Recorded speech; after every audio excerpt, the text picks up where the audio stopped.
जय श्री कृष्ण, जय जय श्री राधे।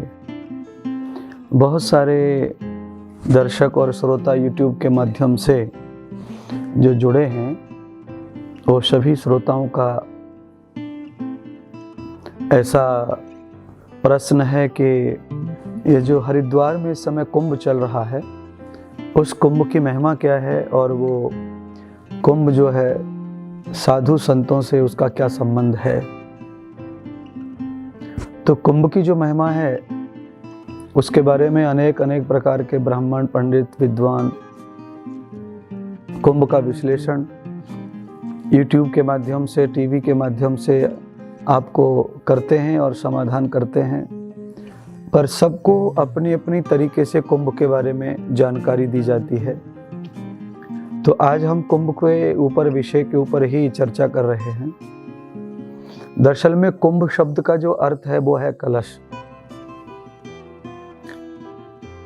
अमृत कलश की कथा, इतिहास जो है जुड़ा है कुंभ से। समुद्र का मंथन हुआ, दैत्यों में और देवताओं में जो युद्ध था, संग्राम था, उस संग्राम को देवताओं के समाप्ति के लिए समुद्र का मंथन भगवान नारायण, ब्रह्मा, विष्णु, शिव, इनके द्वारा सहमति से करवाया गया।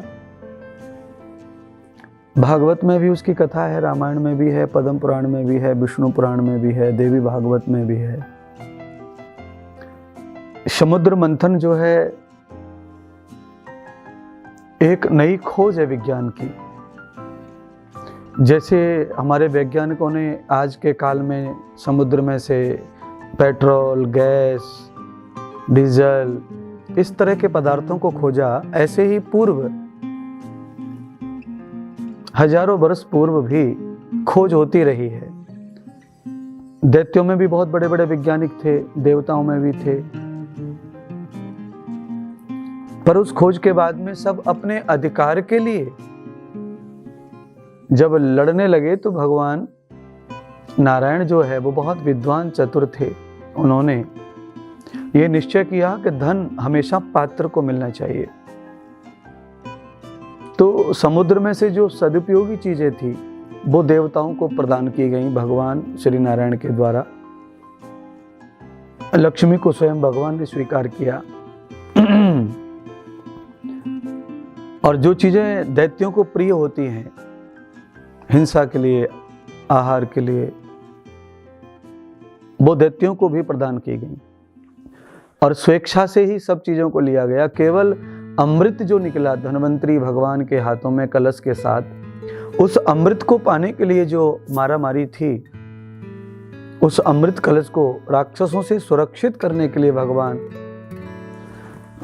नारायण जो है गरुड़ के साथ उस कलश को दैत्यों से दूर रखने के लिए पूरी सृष्टि पर घूमते रहे। घूमते घूमते हाथा चीटी हुई, छीना झपटी हुई। उसमें कहते हैं कि जहां जहां उस कलश से अमृत की बूंद गिरी, वहां वहां वो जगह अमृतमय हो गई। तो उसमें सर्वप्रथम वो बूंद जो है प्रयागराज में त्रिवेणी संगम, गंगा यमुना सरस्वती का, जो उत्तर प्रदेश में स्थित है।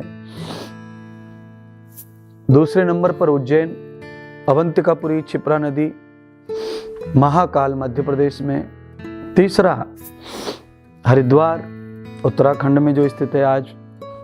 चौथा नासिक त्र्यंबकेश्वर, गोदावरी नदी।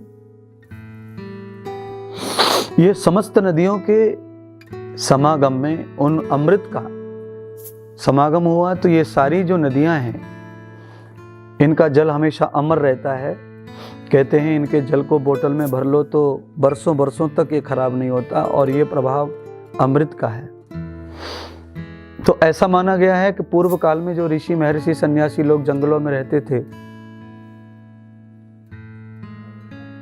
तो वो 4 साल या 12 साल, 10 साल में बाहर निकलते थे। तो पहली बार वो स्नान आदि करते थे गुफाओं से निकलकर। तो इन नदियों में, इन जगहों पर स्नान करते थे, और जब इस स्नान से उनके शरीर को ऊर्जा मिलती और उम्र प्राप्त हुई, तब इसका प्रचार हुआ कलश का, अमृत का व्याख्यान, समझ में आया कि यहाँ स्नान करने से आदमी की उम्र बढ़ जाती है, रोग समाप्त हो जाते हैं। तो इसीलिए फिर धीरे धीरे वहाँ पर संत सन्यासियों का, भक्तों का स्नान करने की परंपरा प्रारंभ हो गई। फिर वहाँ पर मेले लगने प्रारंभ हो गए और उसी को हमने फिर कुंभ का नाम दे दिया। जहाँ पर कलश स्थापित हुआ, कलश का जल अमृत गिरा, जहाँ पर शरीर को आयु देने वाला जल बन गया नदियों का, वही जगह तीर्थ कुंभ बन गए। आज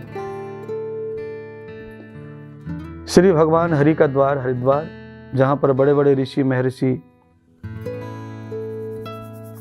देवताओं का जहाँ निवास है, हरिद्वार में जहाँ अभी कुंभ चल रहा है, शाही स्नान के रूप में स्नान हो चुके हैं, शेष स्नान और बाकी हैं। तो ये 4 जगह भारत में जो है कुंभ की प्रथा है पूरे विश्व में, और ये चारों जगह पर जो स्नान की प्रथा है, इसमें महर्षि सन्यासी जो वर्षों वर्ष गुफाओं में रहकर तप करते, स्नान नहीं करते, उनको प्रथम दर्जा प्राप्त है स्नान का। उसके बाद जो सन्यासी स्नान ध्यान करते हैं रोज, फिर वो भी नहाते हैं, फिर बाद में भक्त लोग नहाते हैं। जब पवित्र तपस्वी सन्यासियों का शरीर जल को स्पर्श करता है तो जल और भी प्रभावशाली हो जाता है उनके तप के कारण। फिर संसारी जो अपराध पाप गलती करने वाले सामान्य भक्त हैं, फिर वो उसमें डुबक लगा करके उस तपे हुए पानी से शुद्ध अपने शरीर को करते, तन मन को करते। ऐसी हमारी पौराणिक परंपरा है। तो आए सभी लोग इस समय कोविड-19 के तहत, कोरोना के तहत जो गाइडलाइंस हैं उसके तहत आप चलें और हरिद्वार का अमृत कुंभ का स्नान करके संत दर्शन का आनंद लें और पुण्य के भागी बने। कुंभ 4 जगह लगते हैं, चारों जगह आपने देखी हैं, और हम आपको चारों जगह का एड्रेस YouTube के साथ आपको देंगे, जिससे आप उस समझ पाएंगे। और जब अवसर आए, तब आप अवश्य ही कुंभ में आएँ, जाएं, स्नान करें, उसका लाभ लें। वैसे उन्हीं जगहों पर नहाने का अलग महत्व है, और कुंभ के समय संत महात्माओं की ऊर्जा रहती है, तपस्वियों की ऊर्जा रहती है, उसके महिमा अलग है। तो इसलिए इस समय की जो महिमा है कुंभ की, वो अद्भुत है। उस कुंभ में अमृत का जो समावेग है, सत्संग का जो समावेग है, संतों के दर्शन का जो समागम है, वो आपको अद्वितीय लाभ प्रदान करता है। तो आप अवश्य ही इस कुंभ के आनंद को प्राप्त करने के लिए पहुंचेंगे। साथ ही कुंभ का लास्ट शाही स्नान 26 को है, अप्रैल को, वैशाखी पूर्णिमा के रूप में समापन भी कुंभ का होगा, शाही स्नान लास्ट है। उससे पूर्व 21 अप्रैल से वहाँ श्रीमद् भागवत की कथा के साथ हम भी उपस्थित होंगे।